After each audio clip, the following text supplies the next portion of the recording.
తిరుమలలోని నారాయణగిరి ఉద్యానవనాల్లో వివిధ సువాసనలు వెదజల్లే రంగురంగుల పుష్పాలతో భూలోక వైకుంఠాన్ని తలపించే రీతిలో అలంకరించిన మండపంలో శుక్రవారం శ్రీ పద్మావతి పరిణయోత్సవాలు శోభాయమానంగా ప్రారంభమయ్యాయి. మే 19వ తేదీ వరకు ఈ ఉత్సవాలు జరగనున్నాయి.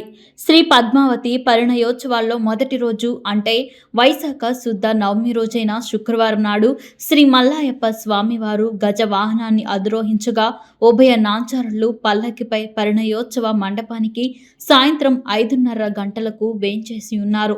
శోభయామానంగా తీర్చిదిద్దిన పెండ్లి మండపంలో నిత్య నూతన వధువరాలైన శ్రీ స్వామివారికి అమ్మవార్లకు ఎదుర్కోలు పూలదండలు మార్చుకోవడం, పూల బంతులాట, నూతన వస్త్ర సమర్పణ కోలాహలంగా జరిగాయి.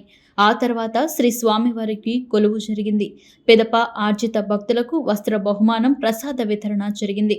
ఆ తర్వాత శ్రీదేవి భూదేవి సహితుడైన స్వామి బంగారు తిరుచుపై అశేష భక్తజనం మధ్య ఊరేగుతూ ఆలయ ప్రవేశం చేయడంతో తొలి రోజు వివాహ వేడుక ఘనంగా ముగిసింది.